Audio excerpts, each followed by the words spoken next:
ప్రోచుని రెస్టారెంట్కి తీసుకొచ్చాను. Back to back ప్రోచు వీడియోసే, అది కూడా ప్రోచుకి ప్యాంపరింగ్ జరుగుతుంది బాగా. అసలు ఏమైంది చూడాలంటే మీరు మా జర్నీలో జాయిన్ అయిపోవాలి. హాయ్ అండి, వెల్కమ్ బ్యాక్ టు వర్దిల్ ఐడియాస్. మీరు కనుక మన ఛానల్ని ఫస్ట్ టైం చూసినట్టయితే మన ఛానల్ని సబ్స్క్రైబ్ చేయడం అస్సలు మర్చిపోకూడదు.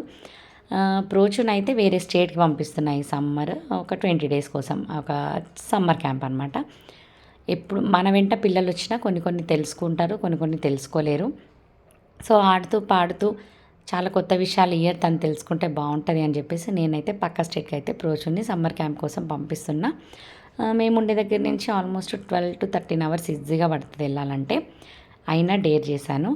సో అందుకనే దాంట్లో భాగంగా అసలు పాప ఉంటుందా ఉండదా ట్రైల్ వేద్దామని చెప్పేసి, అసలు తను ఎంత స్ట్రాంగ్గా చూడాలి అని నేను అనుకొని పాపని హెయిర్ కట్ చేయించాను. హెయిర్ మిస్ అవుతే చూద్దాం, తను ఉండలేదు, తను మిస్సింగ్ ఫీలింగ్ ఎక్కువ అన్నట్టు నేను ఒకటి అనుకొని హెయిర్ అయితే కట్ చేయించేశాను. తను అస్సలు హెయిర్ గురించి ఫీల్ అవ్వలేదు. ఇంకా బ్రాడ్గా ఆలోచించి, లేదు మమ్మీ ఏముంది ఆయిల్ పెట్టేసుకుంటే 2 ఇయర్స్లో నా హెయిర్ నాకు వచ్చేస్తుంది కదా, నేను ఎందుకు ఫీల్ అవ్వాలి అని అడిగింది. చాలా ధైర్యం వచ్చింది. ఓకే డన్, ఇంకా నా కూతురు ఎక్కడికైనా వెళ్ళగలదు అని కాన్ఫిడెన్స్ వచ్చాక ఇక నేను క్యాంప్కి పంపించి ఒక 3 డేస్ ముందు ఇక నన్ను కోరికలు కోరడం స్టార్ట్ అయింది.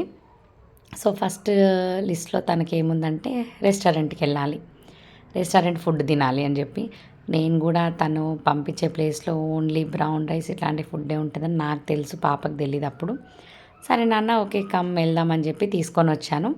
సో ప్రోచుకి ఇష్టమైన ప్రోచు వాళ్ళ ఆంటీ, నేను, ప్రోచు ముగ్గురం అయితే రెస్టారెంట్కి వచ్చాం. దీని క్యాంప్ గురించి చాలా మాట్లాడుకుంటున్నాం. యాక్చువల్గా ఎవరైనా ఇక్కడే మినోకాడ హోటల్కి వచ్చి డిసైడ్ అవుతారు కదా. మా ప్రోచు ఏమేమి తినాలో నాకు మార్నింగే మేము వచ్చే ఒక 1 అవర్ ముందు నా చేతి పైన మార్కర్తో సహా ఇవి అని ఐస్ క్రీమ్తో సహా రాసి పెట్టింది. ఇవి ఖచ్చితంగా నువ్వు నాకు తినిపించాలి, నన్ను డిసప్పాయింట్ చేయకూడదని. సో నేను కూడా సరే నువ్వు హెయిర్ కట్ చేయించుకున్నావు, సమ్మర్లో ఇంత దూరం నువ్వు వెళ్ళి రాగలిగితే అది గొప్ప అచీవ్మెంటే కదా, ఓకే నీ సరదా నేను ఎందుకు కాదనాలని చెప్పి నేను కూడా ఓకే అని చెప్పాను. ఫస్ట్ చికెన్ లాలీపాప్స్, తర్వాత ప్రాన్స్ అడిగింది 65, ఆ తర్వాత చికెన్ బిర్యానీ, తర్వాత ఐస్ క్రీమ్ అనమాట పాప లిస్ట్లో ఉన్నవి.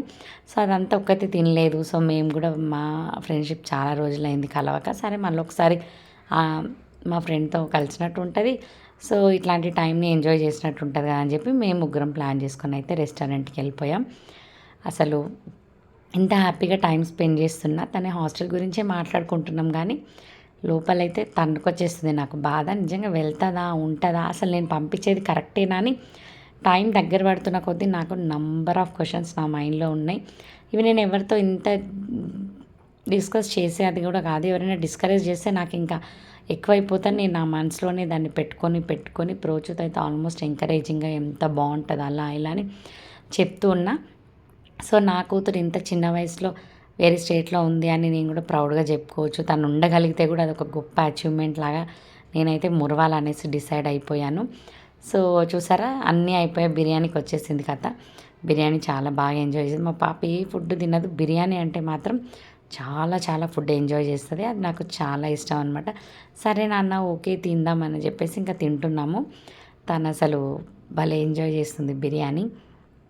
అసలు ఇంత చేసింది కదా, అసలు హాస్టల్కి వెళ్ళిందా, పోనీ తీసుకెళ్తే ఉండిందా, లేదంటే మాతోనే వచ్చేసిందా, అసలు ఏ టైప్ అనుకుంటున్నారు పాపని? ఒకవేళ ఇంట్రెస్ట్ ఉంటే కామెంట్ సెక్షన్లో కామెంట్ చేయండి.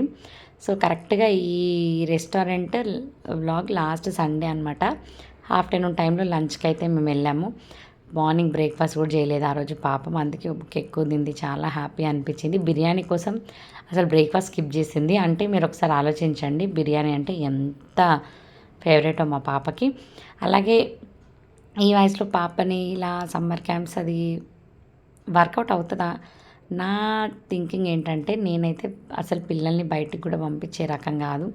సో పిల్లలకి ఇంకా ఇట్లా గూట్లో పిచ్చుకల్లాగా ఎలా ఉంటారు, వాళ్ళకు కూడా కొన్ని విషయాలు తెలుసుకోవాలి, ఎంజాయ్ చేయాలి. బయట వాతావరణం ఏంటి, ఇక్కడ వాతావరణం ఏంటి, అందులో ఒక వేరే స్టేట్ ఎట్లా ఉంటుంది, మన స్టేట్ ఎట్లా ఉంది, దానికి డిఫరెన్స్ కూడా తెలుస్తూ ఉండాలి. ఇప్పటి నుంచి తన మైండ్ని బిజీ చేయాలి. ఇన్ కేస్ తను మళ్ళీ వచ్చినా కూడా అవన్నీ ఒక స్వీట్ మెమరీస్ లాగా తన మైండ్లో ఒక చాప్టర్ లాగా తనకి గుర్తుండాలి, గుడ్ ఎక్స్పీరియన్స్ ఉండాలి అని నేనైతే తన మైండ్ని ఈ ఇయర్ నుంచి బిజీ చేయాలని స్టార్ట్ అయిపోయాను అనమాట. అందుకని అనుకున్నా ఎవ్రీ ఇయర్ ఒక్కొక్క ప్లేస్ని ఎక్స్ప్లోర్ చేస్తే తను కూడా తెలుస్తుంది కదా అని చెప్పేసి నేను అనుకున్నా. నిజంగా ఇది గుడ్ ఐడియానేనా చెప్పండి. సో చూసారా, మాటల్లో పడి ఐస్ క్రీమ్ దాకా వచ్చాము. తర్వాత ఎప్పుడు ఐస్ క్రీమే సేమ్ ఫ్లేవర్ తింటామన్నా కద్దుక కీర్ తినమని ట్రై ఎంత చెప్పినా అస్సలు తినలేదు. సో నేను ట్రై చేస్తున్నా. ఇంకా నిజంగా స్వీట్ బాగుంది. యాక్చువల్గా మేము వెళ్ళిన రెస్టారెంట్లో ఫుడ్ బాగుంటుంది. నేను ఎక్స్ప్లోర్ చేసిన దాంట్లో నాకు ది బెస్ట్ అనిపించింది ఇదే. మెయింటెనెన్స్ కూడా చాలా బాగుంటుంది అండ్ ఫుడ్ కూడా బాగుంటుంది. పీస్ఫుల్గా కూర్చొని అయితే ఉండొచ్చు అనమాట. సో అది అక్కడ జరిగింది. సో ఎన్ని చెప్తుందంటే నా గురించి చాలా చాలా కంప్లైంట్స్ ఇస్తుంది మంజుకి కనబడితే. సో అలా మా మమ్మీ ఇలా, మా మమ్మీ అలా, మా మమ్మీ ఇది అని అన్నీ చెప్తా ఉందన్నమాట. సో నాకు కూడా కొన్నిసార్లు ఇట్లా బయటికి తీసుకొచ్చినప్పుడు అర్థమవుతుంది, ఓకే ఇన్ని కంప్లైంట్స్ ఉన్నాయా నా కూతురికి నా పైన అని. సో డైరెక్ట్గా నాకైతే చెప్పదు. మరి ఫీల్ అవుతానో లేదంటే సీరియస్ అవుతా అనుకుంటుందో ఏదో కానీ నాకు చెప్పదు. ఇట్లా ఎవరైనా ఉన్నప్పుడు థర్డ్ పర్సన్ ఉండాలి. ఒక పెద్ద క్వశ్చన్ పేపర్ ఆన్సర్ షీట్ మొత్తం అన్నీ తీసి ముందలు పెట్టినట్టు అది చేస్తుంది అనమాట. ఫైనల్లీ ఐస్ క్రీమ్ కూడా తినడం అయితే అయిపోయింది. నా మైండ్లో అయితే నిజంగా 2 days to go ఇదే ఉంది. నా కూతురుతో నేను కూడా ఈ సమ్మర్లో ఇదే లాస్ట్ కాబట్టి నేను కూడా మంచిగా ఎంజాయ్ చేయాలనుకున్నా. కానీ ఒక మదర్గా నిజంగా అమ్మకి చాలా కష్టం. ఎంత హ్యాపీ సిచ్యువేషన్ ఉన్నా ఎంజాయ్ చేయడం. చూసారా, ఫైనల్గా బిల్లు బాధ పాడేసింది. సో నాకైతే ఏం బాధ లేదు. చాలా రోజులు అయింది కదా, ఓకే నా కూతురు ఎంజాయ్ చేసింది, దాని పేరు చెప్పుకొని మేము కూడా ఫుల్ ఎంజాయ్ చేసాం. సో నేను వాళ్ళ అమ్మనంట. చెప్పండి, పిల్లల్ని అసలు ఫారెన్ కోడి, ఫారెన్ కోడి, బాయిలర్ కోడి అట్లా పెంచాలా, రఫ్ అండ్ టఫ్గా పెంచాలా? నేనైతే నా కూతుర్ని రఫ్ అండ్ టఫ్గా పెంచేసిన. నేను ఏదైనా ఒకటి చెప్తే తనకి 2 ఆన్సర్స్ రెడీగా ఉంటుంది అనమాట. నేను అట్లా పెంచాను. తన ముందు బాధ కానీ నేను అసలు చూపెట్టాను. రఫ్గా ఉంటాను. నాకు ఫీవర్ వచ్చిందని చెప్పినా కూడా అయితే ఏంటి సిరప్ వేస్తే తగ్గిపోతుంది, దానికి అంత ఇష్యూ చేయాలా అని నేను అడిగే రకం. ప్యాంపరింగ్ ఉంటుంది మనసులో, కానీ దానికి బయట మాత్రం స్ట్రాంగ్గా కనపడతా. ఓకే ఫీవర్ వచ్చినా ఇష్యూ ఫీల్ అవ్వద్దు.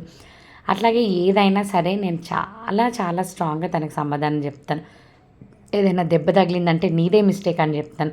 అలా కాకుండా చూడండి, అయ్యో అలాగా ఇలాగా అని చెప్పి నిజంగా మన పిల్లల్ని మనమే అది చేసుకోకూడదు. సో నేను ఆ టైప్ అనమాట. అందుకనే నా కూతురు ఇంత స్ట్రాంగ్ అని నాకు అనిపిస్తుంది. చూసారా, నాకైతే గుండెలో ఒక రకమైన దడ వెళ్ళిపోతుంది అంత దూరం అని. కానీ నా కూతురుతో ఎంజాయ్ చేయాలని నేను అనుకుంటున్నా. ఆ రోజు అట్లా నేను నా కూతుర్ని బయటికి తీసుకెళ్ళి నా కూతురుతో నేనైతే ఎంజాయ్ చేశాను. నా కూతురు పేరుతో మంచి ఫుడ్ అయితే నేను తీసుకున్నా. తర్వాత అట్లా ఉంది. ఫస్ట్ వీడియో వచ్చేసి హెయిర్ కట్ చేయించాను ఫర్ సమ్మర్ క్యాంప్. అండ్ ఇవాళ వచ్చేసి రెస్టారెంట్కి వెళ్ళాను. రేపు అసలు ఏం జరుగుతుంది అనేది ఫ్యూచర్ వీడియో.